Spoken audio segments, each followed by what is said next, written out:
Welcome to Good Medicine, a podcast about the ideas, people, and conversations shaping the future of healthcare.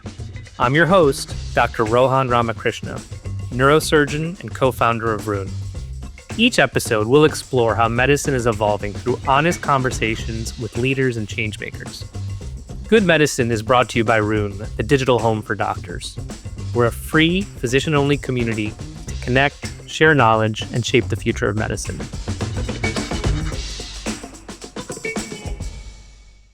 I recently sat down with Dr. Ben Rein, a neuroscientist, author, and one of the most effective science communicators out there. Ben has over 1 million followers on social media, where his neuroscience videos have gotten more than 70 million views. He's also Chief Science Officer at the Mind Science Foundation, teaches at Stanford and SUNY Buffalo, and just published his first book, Why Brains Need Friends. Today, we talk about the neuroscience of social connection. And a few things from our conversation really stuck with me. First, science shows that isolation isn't just emotionally difficult, but it's physiologically harmful. This reframed loneliness for me as a key clinical parameter to assess, and one that needs significant clinical attention. Second, the social connections that we build throughout life create important, critical cognitive reserve, and that protects our brains as we age. And third, modern life, with social media, automation, the aftermath of COVID, is systematically stripping away the face-to-face interactions that our brains desperately need, often without us even noticing. Ben brought both rigorous science and practical insights that I think will change how you think about social health. Let's dive in. Well, Ben Rein, thank you so much for joining us at Good Medicine. It's great to have you. Yeah, thanks so much for having me. It's cool to be here in person. Yes, absolutely. And that's probably a huge theme that we'll pick up on today, being in person. You know, we have had incredible privileges of having wonderful people join us on Good Medicine, including Sanjay Gupta and Chelsea Clinton and Bob Walker, Chair of Medicine at UCSF. And to that list now we add Ben Rein. And I think that you have the honorable distinction of being our first PhD in the hard sciences, Cool. You know, in neuroscience, where you did your PhD. So I hope that's an accolade and distinction you'll frame on your wall somewhere. Send me a plaque, please. Yes, we'll send you a plaque, absolutely. But today's topic is all about the science of social connection, right? And why social connection is such an integral part of health. And recently, I read this book called Super Communicators by Charles Duhigg. I don't know if you're familiar with it. But in this book, he talks about how to connect deeply with people, right? And I'm sure we can all think of examples of incredible people in our lives who immediately when you talk to them, they kind of match your mood and energy. And within minutes, even if they're strangers, you're spilling all kinds of personal details, right? Because they established that trust and that ease, for you to be able to just kind of start communicating and start connecting, right? And so as I read that book and I thought, well, this is how to connect, right? And what's so powerful about your work is why we need to connect, right? And so I think that's a really good, that was really good preparation for me anyway, in terms of starting and setting up this conversation. And I think your work also couldn't come at a more important time. As you know, Vivek Murthy, our old Surgeon General, has identified loneliness and social isolation as key public health problems, right? And so I think this both diagnosis and prescription that your book offers, I think is going to be incredibly well received. So I think this conversation is relevant not just for, the average person who's divorced from medicine, but for doctors everywhere, right? Because I think social isolation is something we have to be very attuned to when we're taking care of our patients. So again, thank you for your work. I'm excited to dive in. Thank you. Yeah. And on that note, by the way, I think anecdotally, personally, I can explain my grandmother is a good example of this. A person who is very isolated, but is stubborn. And, I think my family, my parents, and especially me, have tried to convince my bubby, hey, listen, you love your independence, totally get that, but you live alone.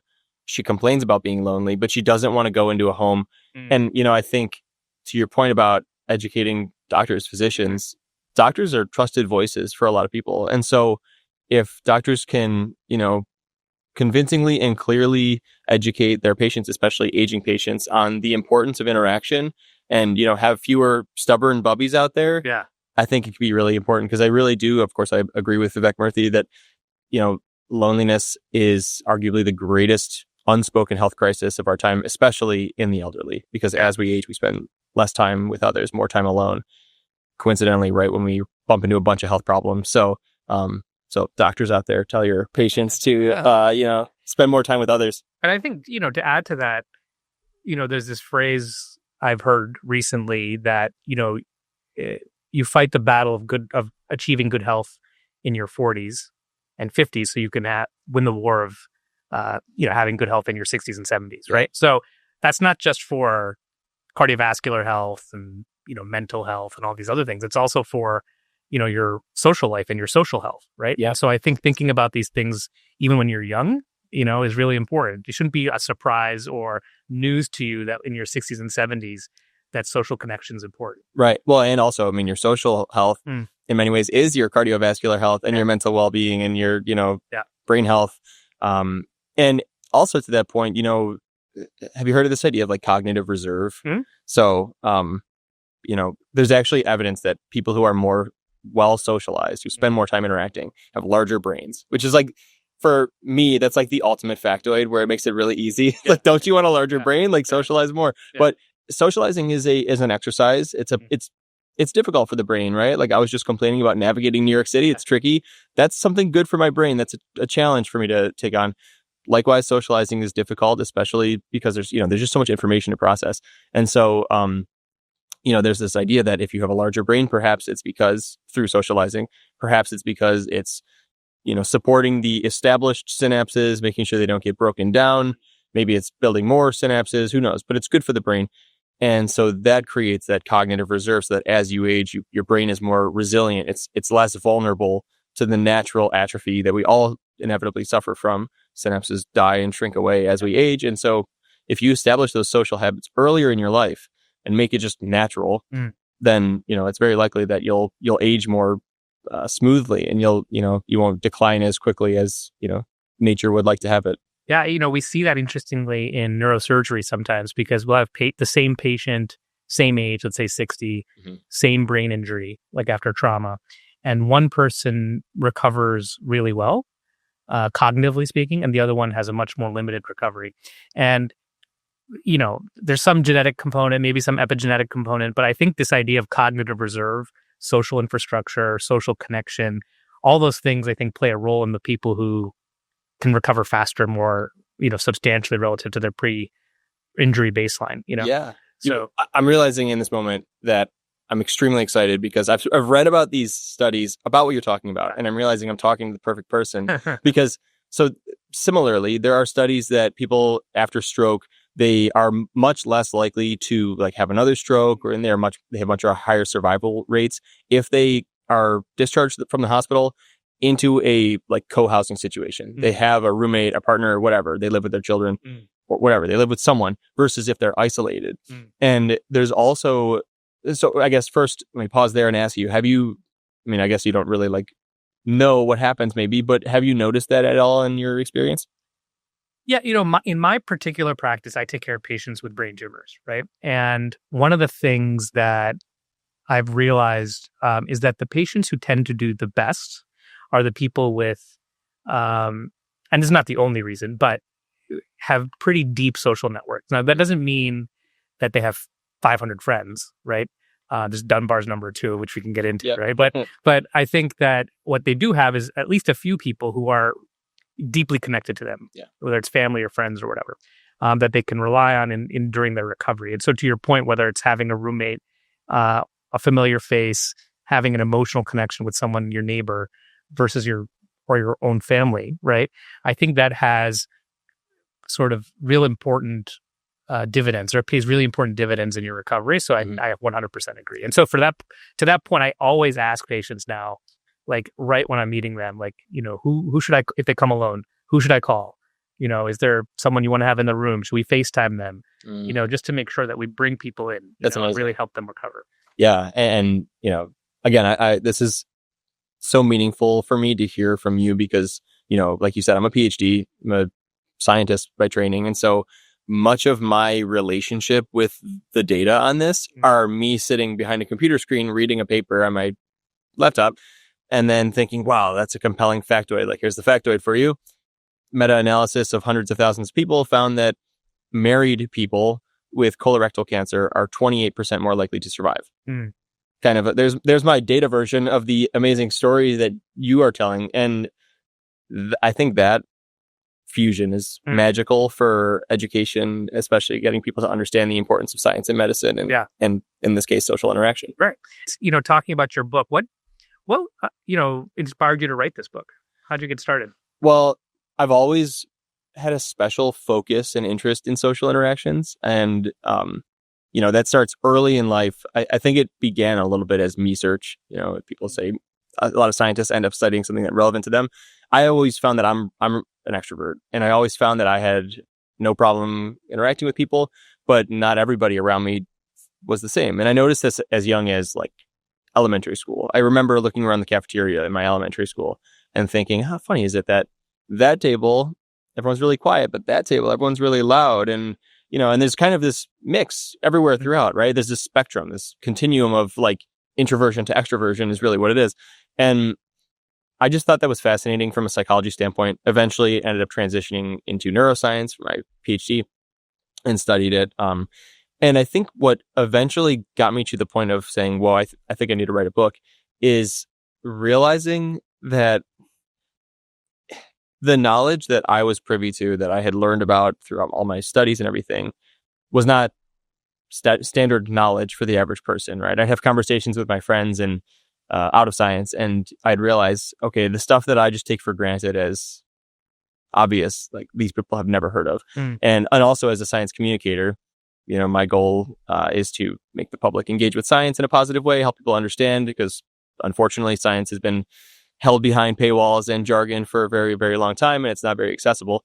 And given the very real data that are showing that we are becoming more isolated, and fusing that with that recognition of, hey, there's a lot of stuff I know about this that not many people know. And I just felt like it was becoming more publicly discussed, like, hey, we're isolated and it's kind of a problem, but people weren't really taking it seriously. And I thought that the fusion of yes, this is something we should recognize, but this is why it matters on a biological level.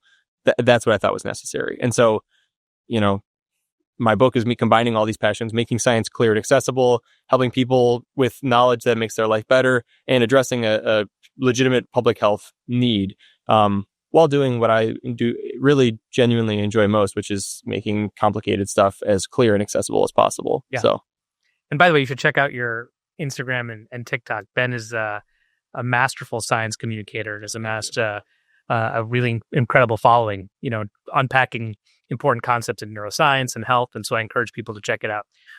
In your book, though, you talked about how we're wired for connection. So can you unpack that for us? What does that mean? Yeah, I think, people talk about this a lot. They say we're wired for connection, we're social animals, but like, what does that really mean? And there are a couple of different answers, but the one that makes the most sense to me is that we are social animals.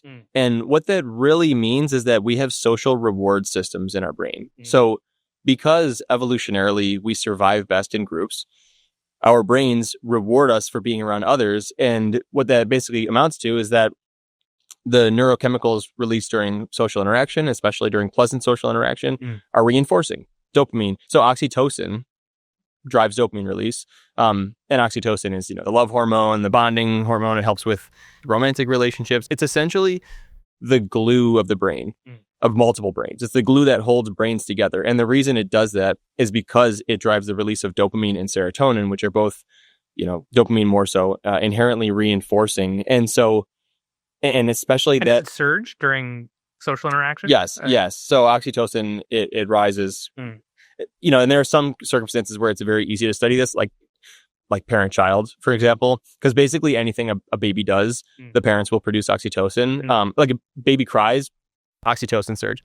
So, it's important, I think, to recognize this, that, we are inherently, our brains function in a way that connecting with others feels rewarding, feels reinforcing, because some millennia ago, we had to stick together for the sake of our survival. And so we have these like ancient systems that are kind of these artifacts in our brains today, but they still influence how we behave and how we live today. And I think a clear manifestation of this is if you look at like entertainment, can you name any popular TV show that doesn't involve some focus on social dynamics? It's a romance, there's a conflict, there's a person becoming a hero and gaining social admiration. It always seems to focus, and some shows are exclusively that, like Friends. That there's nothing happening. There's no money situation in that show or whatever. A lot of shows are like that. It's just about social dynamics.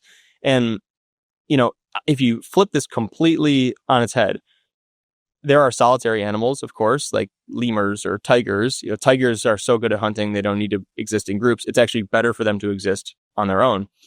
And their brains are wired accordingly. So when we are isolated, we produce cortisol. It's a form of stress for the brain. But when tigers are placed together, they produce cortisol. So they have the exact opposite. And, what's funny is if you think about if we were solitary animals, we would turn on the TV and it wouldn't be Friends. It would probably be shows all about hunting prey. That would probably be like the thing that tickles our brains and wants us to keep coming back. And instead of spending a Friday night out hunting, we'd come, lay on the couch and watch someone else hunt because it's interesting to watch. You want to watch them capture the prey.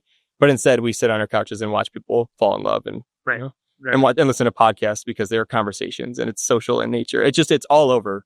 And another one too is that our precious Friday and Saturday nights, many people spend packed into cram rooms where we are drinking a substance that makes us socialize more easily and naturally. We've just like collectively agreed as a society that this is how we spend our precious time. And I think that's interesting when you look at it in the context of like a million years ago. Yeah. Where we come from. Sadly, we don't. Thinking back to my 20s, being packed in a small bar, that's bringing back some nightmares. But but I see what you say. It's also interesting to hear you talk about tigers, and because I was just thinking like when you were saying that if you go to the zoo, you never see a tiger with other tigers. Yeah, right? It's by itself. Yeah. Whereas lions are obviously together. Right. So why do we feel good after like good social connections? Like, what's the reason that we crave it? Yeah, well, so because of that oxytocin driving dopamine and serotonin, so that brain system, and for the those who really care about the neuroscience, oxytocin is produced and sent from the paraventricular nucleus to the ventral tegmental area, where it can influence dopamine release. It's also sent to the nucleus accumbens, where it locally influences serotonin release. So it drives more serotonin release in the nucleus accumbens. I think that accumbens is also a deep brain stimulation target, for depression, right? Yes, I believe it is. Yeah, but it's, the accumbens is primarily involved in motivation and decision making, which again makes sense if you're thinking about the fact that this is the system that keeps us coming back to each other. But what's really fascinating is some of my research is on MDMA and empathy, looking at the mechanism of how MDMA enhances empathy. MDMA is one of the only drugs on the planet that creates this intense euphoric sensation. It's also one of the only drugs on the planet that drives dopamine and serotonin release simultaneously. And so the fact that oxytocin and ecstasy produce the same effect is sort of a crude answer to your question of why do social interactions make us feel good, right? Ultimately, the way that our brains encode relationships is in a way that is generally, broadly speaking, positive and pleasant. With that said, of course, you can have arguments and fights, and friendships can, fall apart and be really stressful and traumatic. But generally, our brain, and that's also kind of an evolutionary thing, right? We have tribes and conflict, but on the positive side, we are really wired to benefit from interaction. Right. Relatedly, I read this in Charles Duhigg's book that I referenced earlier. When you're really jamming with someone, right? When your mood and your energy are kind of matched and you feel in sync with someone, there seems to be a neural correlate to that, right? Called neural entrainment or interbrain synchrony. Yeah. Curious if you've come across this, and basically your EEG waves are in sync, because you're having such meaningful kind of synergy with that person. Yeah. Curious what you unpacked about that. Yeah, it's sort of a collaborative thing from what I can tell. It's primarily this interbrain synchrony, like you described, where the brain signals between two people essentially line up. It happens most during collaborative efforts, like genuinely working together, or in shared experiences. So interestingly, there are some studies looking at, for instance, concert goers, people sitting in a crowd, and what they found is that interbrain synchrony in the concert goers, even though they're not interacting, that interbrain synchrony happens during these like peak moments of pleasure, like musical pleasure, when everyone's like, whoa, this concert's so good, I'm loving this. Everyone reaches the same kind of synchrony across the group, or at least many people will. But also during collaboration. And I think, I tend to think of almost everything evolutionarily, because I always wonder why. I want to know, like, why does interbrain synchrony exist, right? What purpose does this serve? And so there are studies showing that interbrain synchrony happens the most between two specific groups: romantic partners and parent-child bonds. And considering that interbrain synchrony also seems to peak during collaboration, it seems to me like it probably evolved as basically a way to get on the same page and work together and get through challenges, preferentially with those who matter most to you evolutionarily, your kin, right? Your progeny. So, and your mate. So it does happen in friends. It does happen. It can even happen in strangers and stuff. But it happens most of all with those special bonds, which I think is really interesting. That's fascinating. So, you've kind of told us why we need these social connections, right?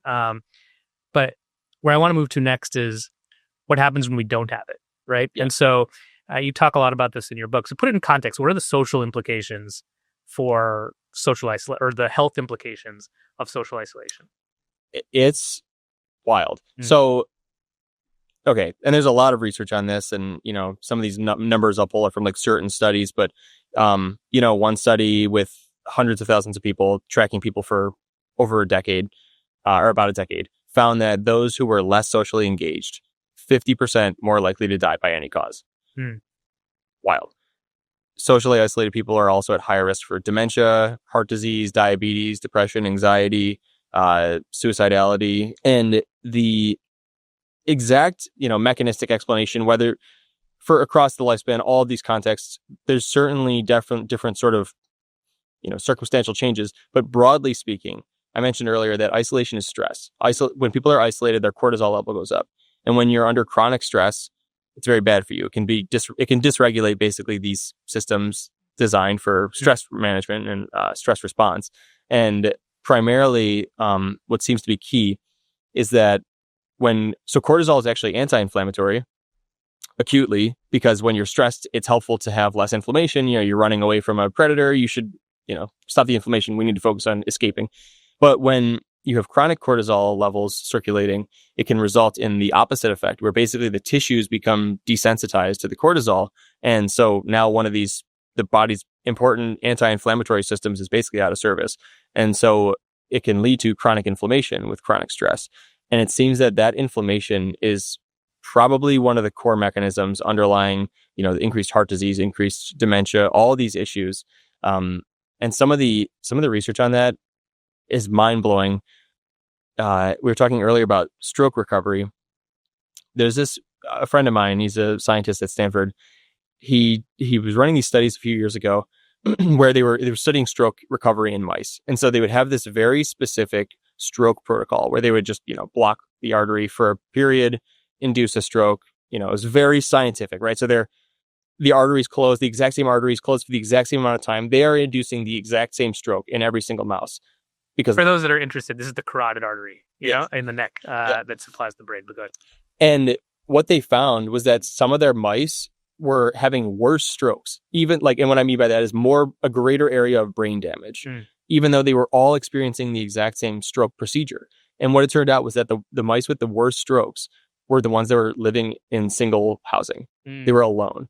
And I thought that was, they researchers thought that was unbelievable. When he told me that, I thought it was unbelievable. And it turned out they later found that basically if they suppress these immune markers, it could reverse that effect. So it seems that the exaggerated stroke was mediated by this isolation-induced inflammatory response. And, whether we can validate that in humans, very, very difficult to look at. But there are studies showing, suggesting that seniors with dementia with higher levels of cortisol show faster decline. So it seems likely that cortisol and this stress response is a major factor. Yeah. If we look at the other side of life, childhood, very different period in life, very different period for the brain, Yep. brain development. And in that context, I'm sure, there's still an isolation, a stress response component, but also I mentioned that socializing is like an exercise for the brain. And especially during early life, we have this social critical period where we learn a lot. The brain is excessively spongy to social information. We learn about the world. We establish social models of how people behave and how I should behave. And I probably shouldn't push Johnny down the slide. And, maybe it's nice if I share my lunch with my classmate who forgot his. And those periods are especially important to get interactions, because if we don't, then it can actually lead to long-term changes in basically how the brain functions. And specifically, it seems to be associated with the development of the prefrontal cortex, which, as you know, is a very important brain area. Yeah. So anyways, I could say a lot more on that, but you asked me a simple question. I give you a very long answer. Well, what's I think as alarming as that is, right? Yeah. It seems to me that chronic inflammation from social isolation is, in fact, it's chronic, right? So therefore, if it's been going on for years, it's something where, as physicians, as people in, community organizations, politics, this is a place where you can actually intervene, right? If you can identify people who are socially isolated, right, and intervene in a way to improve their social connections, right? I think, you could do a lot of good potentially. Yeah. I wonder, do you think we're less socially connected than we've been historically? I ask because in the social sciences and sort of political writing, I'm sure you're familiar with David Brooks from the New York Times. He's talked a lot about social isolation, right? And sort of the atomization of American society. We all leave home and we live by ourselves. I'm just in a different, Barway zip code. Do you feel like historically we're less socially connected than we've been? Or do you think this is a manifestation of lots of other factors? I think right now, today, and in the near future, we are in a special sweet spot of isolation. And I mean a bad sweet spot, a dark spot, I guess. Because number one, people are already becoming more isolated, as you're describing, just naturally, societally, culturally. But then you add on top of that COVID pandemic, which, obviously that was an intensely isolating experience for the length that it lasted. But I actually think that that's having long-term consequences. One of the sort of arguments I make very early in the book is that, we are creatures of habit. Our brains make predictions about the world all the time. And for, 2.5 years or so, our predictions about how much interaction we could expect from the world were wrong. We were expecting more interaction. We lived our lives up until COVID, having as many interactions as we did, and then we're completely stripped of that. And so every day when the brain would wake up and say, who am I seeing today? Oh, nobody. Eventually you get to a point where your expectations downshift, because the brain, it's a prediction machine. It's expecting things. It doesn't want to be surprised every day. It wants to have steadiness. And so I think actually that after those several years of that, we may have persistently lowered our expectations for our social demands, even though our brain's needs haven't shifted. And so I think that, coupled with the rise of social media, the rise of remote work, the rise of automation of everything that could be done with a face-to-face interaction, like you can tour houses online, you can order your groceries online, you can go to the doctor online, telemedicine. You can basically do everything online that used to, in many cases, involve a face-to-face conversation, or even on the phone. You call your bank and it used to be the teller and now it's a robot, right? Like everything has shifted that way, kind of reinforcing that shifted expectation of interaction that COVID kind of drove. And so I think that right now we're in that sweet spot where, to make matters worse, we have like AI searching and like AI content, AI chatbots, all this stuff where it's like, let's automate everything. But there's no doubt that human interaction component is critical. And that's actually another reason why I wrote the book, is because I think as silly as it sometimes feels to say this, it's important to remind everyone that like we are built for this. We need this. I'm so glad we're doing this podcast here in this room together, and I'm looking in your eyes instead of looking into the screen and trying to figure out, like, is he looking at me or is he looking at something else? Well, to your point though, like if we were doing this virtually versus we're doing it in person, sitting here with you, there's an ether around you, there's an ether around me, and you can sense it, right?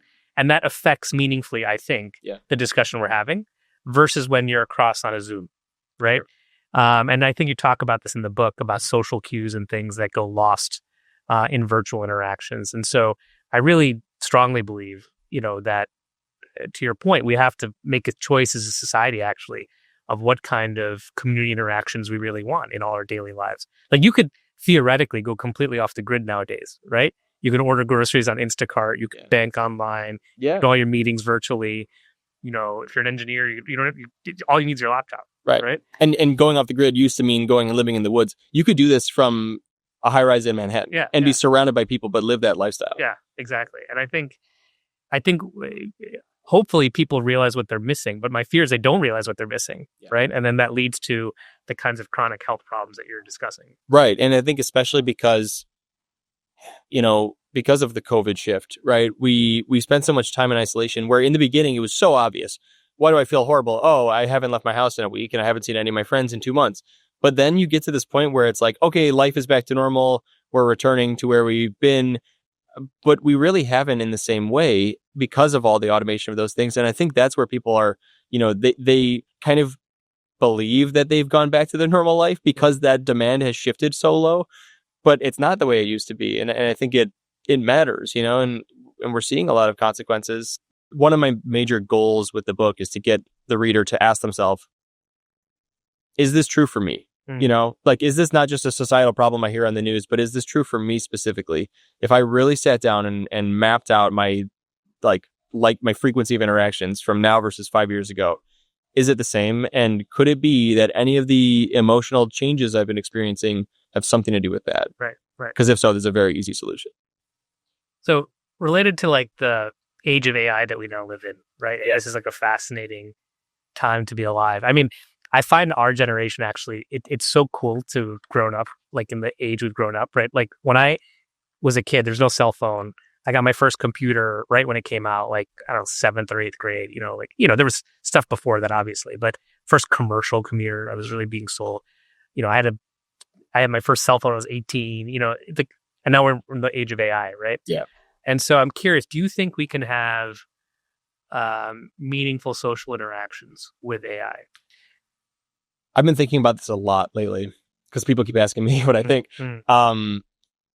I really believe that it's a matter of perspective, and in order to have a meaningful conversation with an AI chatbot, ChatGPT, let's say, you need to convince yourself that whatever it's saying to you is respectable, basically, right? And I think when you're talking to a human, that automatically happens unless maybe you despise the person you're talking to. But usually you're like, okay, this person has lived a life. They have wisdom. I'm going to at least take what they say seriously. But with an AI chatbot, the average person may not do that. But some people do. I think that there's this perspective that some people get over and tell themselves, hey, I'm willing to basically respect this as another person. For example, a lot of video game players, they could, let's say Call of Duty, right? It's a shooting game, you're in war. You could play against the computer, right?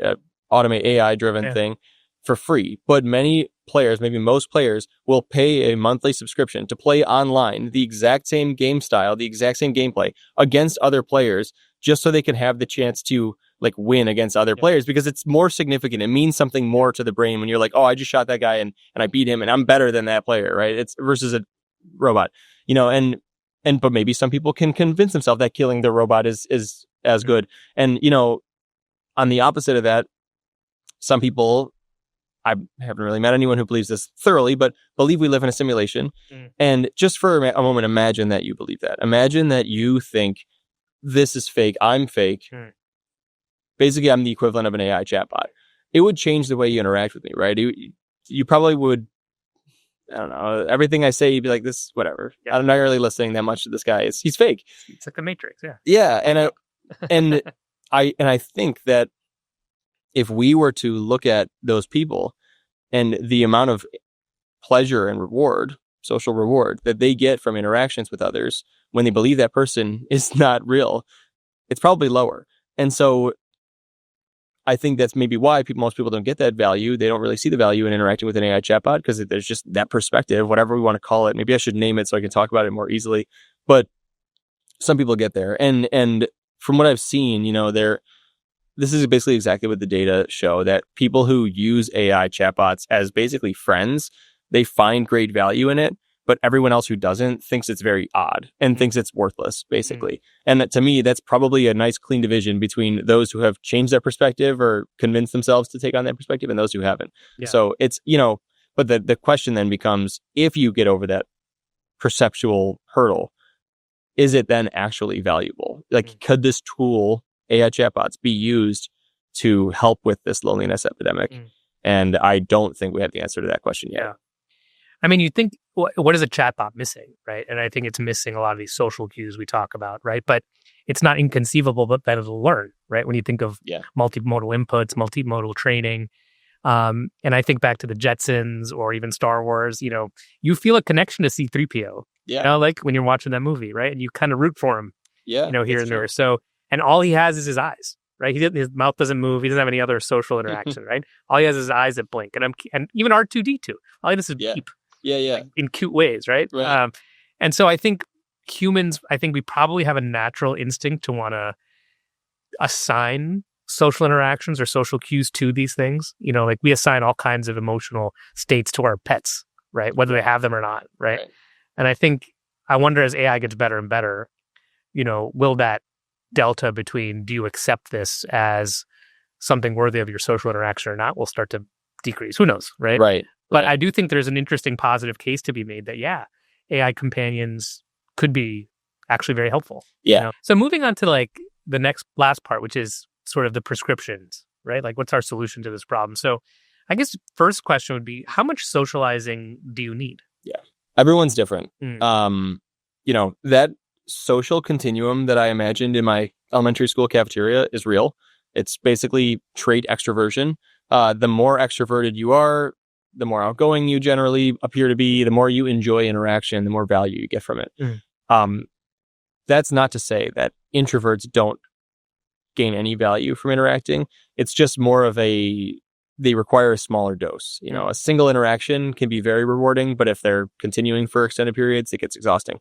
So, what I basically recommend in the book is two things. One, I include a trait extroversion scale so that people can figure out exactly where they stand, with the general idea that the higher you score, the more benefit you will gain, mental health, mood benefit you will gain from socializing. And, for those who don't buy the book, you can also search online trait extroversion scale. And then the other thing that I suggest and offer is social journaling. And I propose this idea of this like social diet that we all take in, some nutritional diet of, comprised of our social interactions. And, those interactions can come in various forms for different people, and they can come in different forms throughout different phases of life. So what I propose with social journaling is when you get home, I provide like a template in the book of a bunch of questions. Who are you with? What did you talk about? How many people were there? What time was it? How many interactions have you had recently? All these different things to try to help people figure out sort of what's good and what's bad for them. What elements do they not like? Maybe they don't like going to bars and being crowded shoulder to shoulder with other people. I don't think many people like that, but we still do it. Or maybe we don't like going out at night because whatever, we get more social anxiety when we're tired, things like that. And so I think that the key is basically finding that for yourself, because it's very easy to flake on plans, especially when we have these socially rewarding entertainment alternatives. Instead of, like I said, instead of going out to drinks with a friend or dinner with a friend, you can sit on your house, or you can sit on your couch and watch Friends, or whatever, any other show. And so the key is to not do too much of that, I think, and not replace every domain of life with an automated system, but find all the places where, hey, if I add this and this and configure my social life in this way where I'm getting a little bit more, I actually notice that my mood's better and I feel, more satisfied going into the weekend, or, going to the work week after a weekend where I do this much interaction. So everyone's different. And I think finding that is really important. Yeah, I think it's probably a takeaway for me is like asking yourself, how much of my life is a facsimile of social interaction versus the real thing, right? Yeah. And really dialing that up, Right. Obviously, social media is an important part of modern life. And I'm curious, how much of social media is actually social? Okay.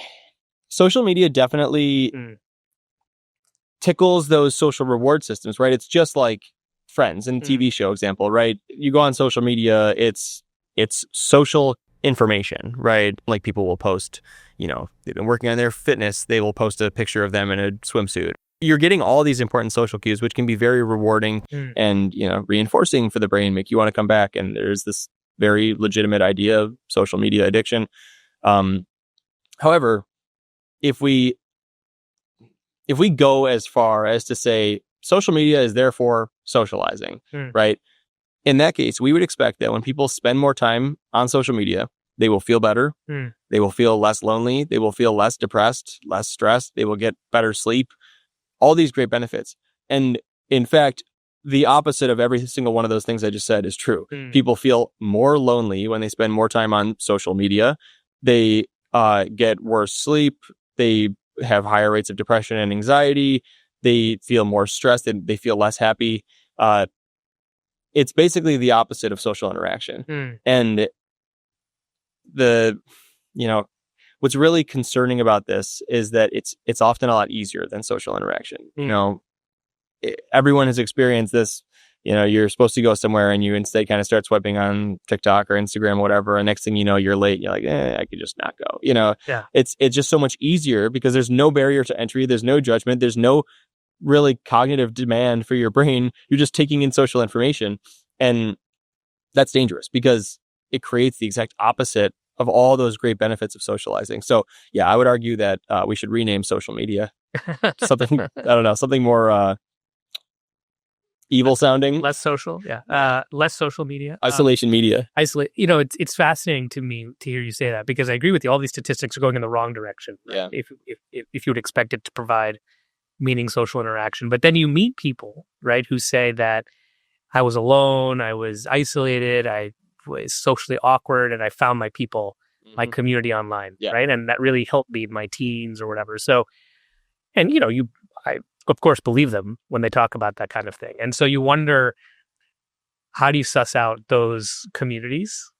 Yeah. They seem to be a minority to your point, right? Most people are not getting that level of social benefit, from social media. But I wonder, to your point that you just made, do you think our sense of empathy is eroded when we're on social media? Seems like the answer is yes, but why? Okay, so I very much believe this to the point that I have published a paper with a theory. I have a scientific theory on this I call the virtual disengagement hypothesis, with the idea being that the brain areas that control empathy are disengaged when we interact virtually. And there's actually a lot of evidence for this. I mean, one is simply look around social media.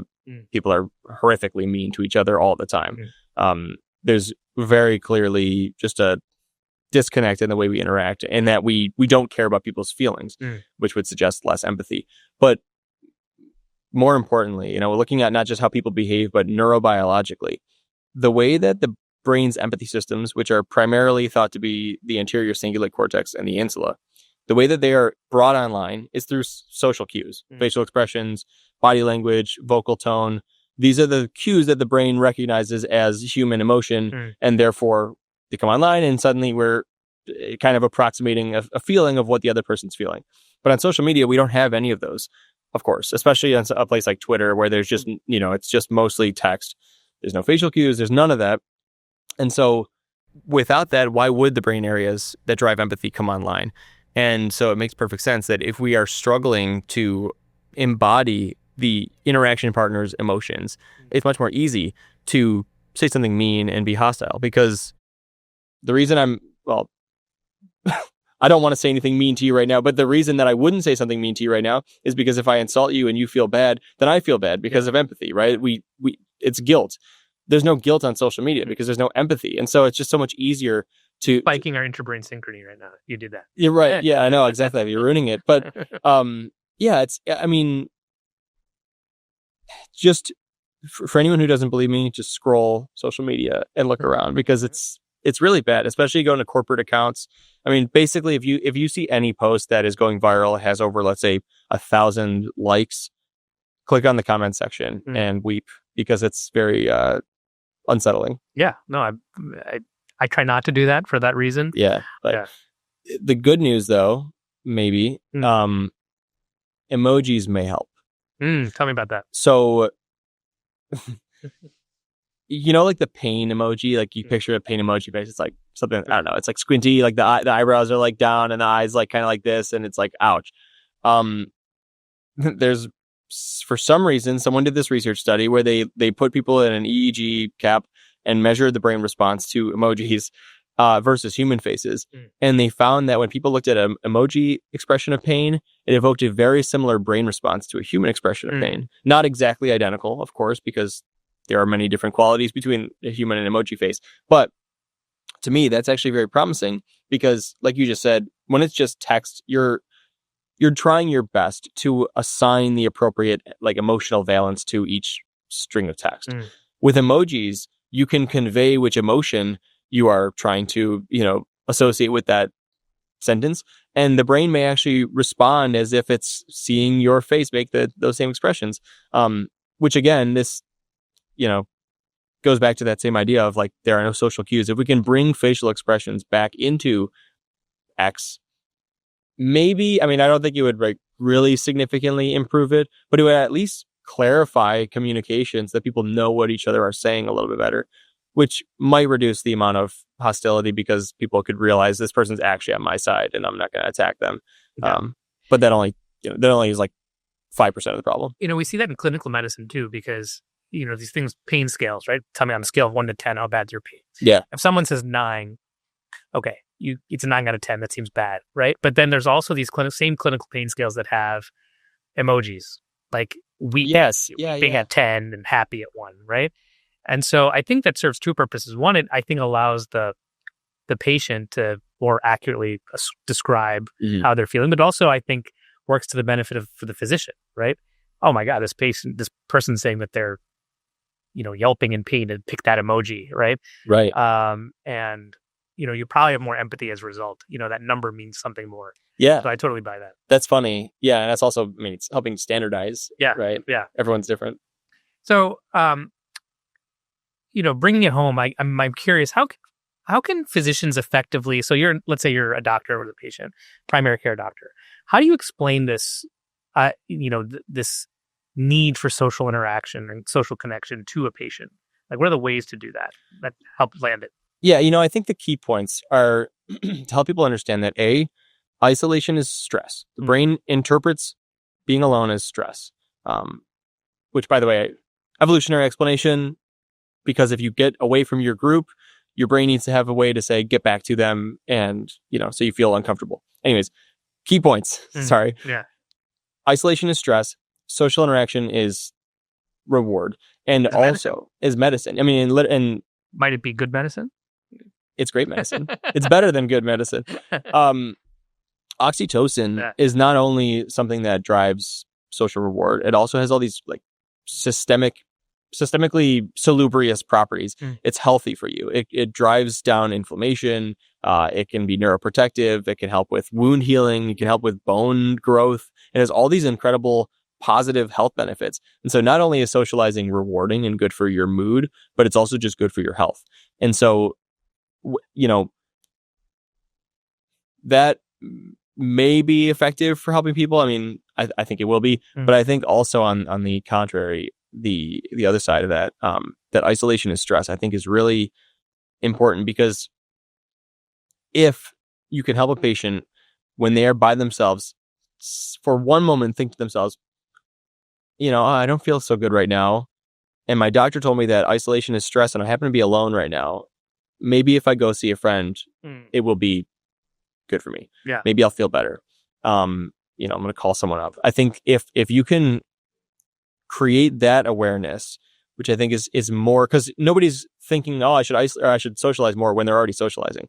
You want people to think, oh, maybe I should socialize more when they're alone. Yeah. And I think that point might be really helpful, because ultimately, regardless of whether they understand that all the benefits of the connection, they will reap those benefits by being, convinced that it's worthwhile. What are some strategies that physicians should recommend to their patients, right, to help improve their social interaction and connection? Obviously, your immediate contacts, because everyone's different, right? Like thinking my bubby, for example, my bubby has very few people left in her life, sadly. All of her siblings are gone. Many of her neighbors she used to spend time with are gone. For someone like that with a limited social network, there are so many community resources and community gatherings. For my grandmother, she has dementia. There's these memory cafes that are hosted at my local science museum where, you come to the museum, you learn about science, and you meet with other people. And the common tie is these folks all struggle with memory. But for someone with a much more accessible social network, who has relatives nearby, friends nearby, I think it's like you said, it's looking for anywhere that your social life has been replaced with automation of social approximations, and fill those, or restore those face-to-face interactions. It's so hard to give a broad prescription for this because everyone's life is different. But, for me, I remember in my younger days, every Friday and Saturday night, it wasn't a question of, oh, am I going to do something tonight? It was, where am I going tonight? Who am I seeing tonight? That has changed for me. And part of that is just me getting older and not having energy. And part of that is the way that I live has changed. And so, maybe it would be helpful if I kind of just held myself to that standard of, maybe it's Friday and Saturday night, or maybe it's, Tuesday night, I do game night with my friends. We play board games. And then one of the weekend nights I see friends, or days. Just kind of like factoring that in. And especially if you can make it habitual where you don't think about it. Like, one of the ways that it helps me maintain an exercise regimen is I put it on my calendar. If it's on my calendar, I have to do it, and it's on there now, and it actually has helped a lot. So maybe you could put it on your calendar that, you're going to find someone to interact with on Thursday at 5 p.m. or whatever. Who's it going to be? It doesn't matter, but you have to fill that time with socializing. Whatever works. And the habit stacking, like layering that habit of social interaction on something you do anyway. Yeah. That should be part of the thing. I think also like working out. Yeah, like working out. Yeah, go to the gym, right? Yeah, when you go to the gym with a friend. Yeah. I think one of the things is it's so relevant to our current, not that this is about politics, but our current political climate, right? Yeah. With a polarized nation, et cetera. And you think of the benefits that social connection could kind of apply in all aspects of life, right? I think it's like a good rallying cry, to bring communities together, achieve a lot more things together, and I think social norms are a big part of the prescription, right? Like, where do we interact together, whether it's service, whether it's, community organizations, clubs, whatever. I think making that more a part of, or that a bigger part of life for most Americans, I think might be not just make them feel better, but also help their health, as you're saying, in the long term. Yeah. And, the political polarization is something that worries me a lot, by the way, because outgrouping is something the brain does really well. And when we outgroup someone, that's also something that disengages those empathy systems in the brain. And so we are literally less likely to empathize with someone if they appear different from us in any way. And that can be they are of a different race, it could be a different political affiliation, or it could be a completely arbitrary label that researchers tell you, hey, you're this team and you're that team, and your brain systems for empathy will disengage for the people on the opposite team. And so nowadays, who'd you vote for? It has become a, often avoided but very salient question. And unfortunately, that really drives people apart. Not in just the obvious ways of destroying friendships, but also in more subtle ways of, you pass someone with a broken down car on the side of the road and you happen to notice that they have a political sticker of the person you didn't vote for in the last election. You're literally less likely to engage your empathy systems and thus probably less likely to pull over, which makes our society worse. It makes us less kind. It's taking away one of the key systems in the brain that helped us survive throughout history as a social species. Right. It's one of the reasons we survive better in groups. Well, I love that. So to wrap up, we have a quick hit section. All right, let's do it. First thing that comes to your mind, no real discussion. Okay. All right. So of all the things you learned researching this book, what was the most surprising to you? Oxytocin delivering from the oxytocin a mother produces when they're giving birth flows into the baby and is thought to protect the baby's brain by silencing the neurons and therefore reducing oxygen demand as it goes through the turbulent process of delivery, which can reduce oxygen to the brain. Unbelievable. That is a crazy story. I didn't know that. Wow. So you've been, like we talked about earlier, a very successful person at communicating science to the public at large. So as you've looked through the comments of your posts, where do you think that the lay public needs more physician help with terms of education and health literacy?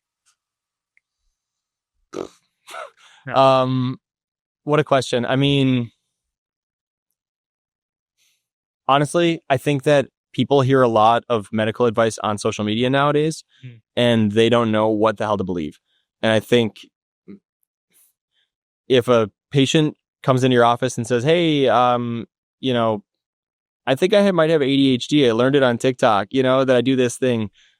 Don't laugh them off. Take their thing seriously. Recognize that they learned it probably from someone that they believe and trust, whether that person is a total quack or an actual trustworthy source. People have questions and they need to be able to trust their doctor with this. They may be embarrassed saying that they learned it on TikTok.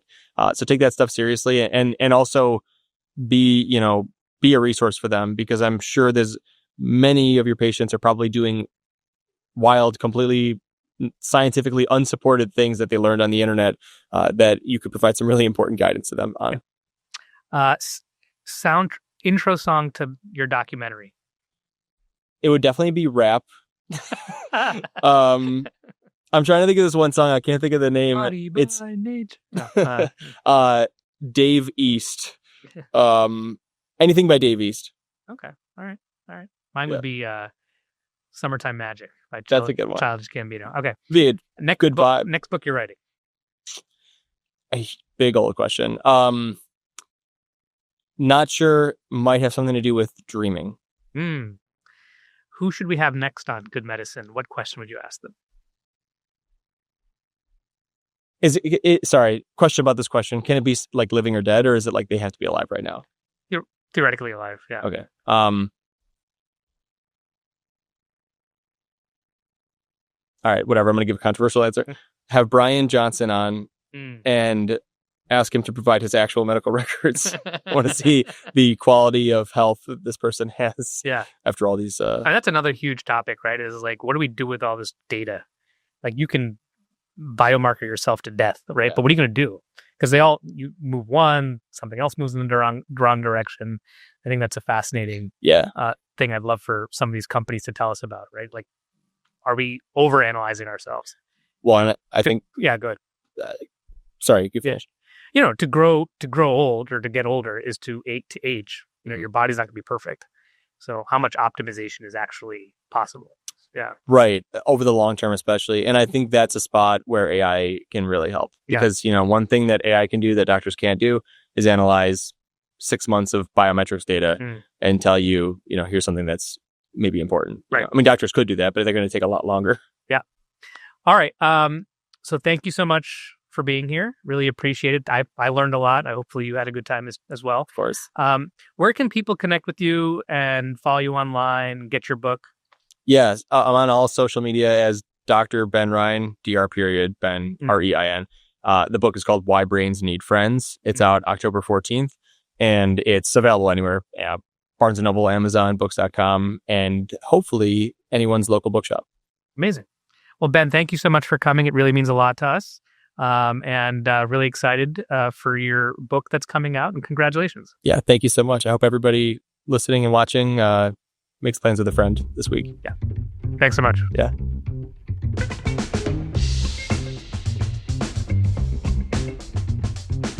Thanks for listening to Good Medicine, and special thank you to my friend Ben Rein for sharing his perspective. If you're a physician, we'd love for you to join the Roon community at roon.com. That's www.roon.com.